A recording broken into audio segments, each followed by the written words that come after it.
Ako si Joseph Kim Fernandez, ang graduate sang Bachelor of Science in Information Technology. Kagisama na ako ka student assistant sa Procurement Management Office sang ISAT-U. Ang akon college journey sa ISAT-U ang hindi mahapos pero obra ko gid ang ako nga kayanon agon maobra ko gid ang best ko. Nag-start ako nga student assistant sa PMO.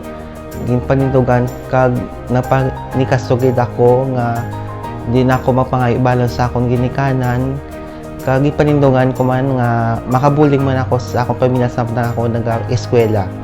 Ginobra ko gid ang akon nga best nga para maging tutom ako sa akong pag-eskwela pero nagapod kay ng tsimpo nga nang akon panulukan sa piyak nga mata ang nagburod dito nga na-diagnose ako nga may katarata akong mata. Kag dito gin-operahan ako, nagabalik-balik ako sa ospital para sa akong mga laboratory kag ginoperahan ako. Amo na nga medyo budlay kay sa public amo ginpili kay para malibre na amo na gastos. Pagtapos sang opera sa akong mata, ginpadayon ko pagid ang ako na pagiging student assistant. Natabo gid ang tsimpo nga nabulayan kami sa financial nga aspeto kay nga ako nga nanay ang naaksidente siya kag wala na siya nakabalik sa iya nga obra.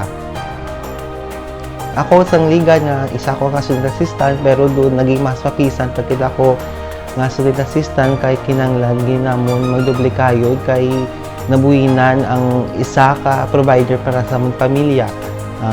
Ako ang nagabaton ako sa mga part-time nga mga nabraho na rin sa among relatives sa kung diin manda. Tapos si Papa namon nagtutom giluwat bilang ice cream vendor, nagdoble kayod gid. Kag ang akon magod nagunta na saya pag-eskwela agod atipanan ang amon nga nanay. Motivation to gid ang akon nga bilog nga pamilya kay slagid ang akong inspirasyon nga biskan nanuman ka budlay ang amon ginatubang sa ila gid ako nagabalikid kag gusto ko gid nga mahatag ko ang gusto nila ang ilang handom agod nga kung ano mga sitwasyon namon subong ma-upgrade namon alin kami nga malampawasan namon na kay ang kapigaduhon.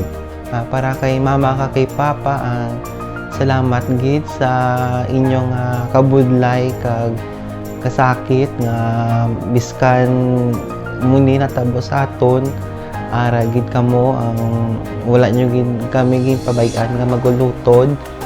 Si Manang namo nakatapos na kag si tata naman papadayon naman siya pag-eskwela subong gamay na lang gid nga ang hulat makabangon gid kita sa atong nga natubang nga problema. Para sa Kim nga subong, congratulations kay nalampawasan mo gid ang tanan nga kabudlay kag kasakit sa imo nga naatubang alin sang gamay ka asa sa imong pag-eskwela kag subong nga nakatapos na sa imong college. Sa mga supervisors ko sa PMO kay Ma'am Mercy, kay Ma'am Lily, kay Ma'am Karen, kay Ma'am Medi, kay Ma'am Bane, kay Ma'am Danica, Sir Lester, kag sa mga previous kong mga supervisor kay Ma'am Lab, kay Sir G, kay Ma'am Mickey, thank you gid sa inyong guidance kag inyong suporta, financial man, advice. Dako gid din nga bulig para sa akon kay subong nakagraduate na ako nga bagod sa inyong bulig.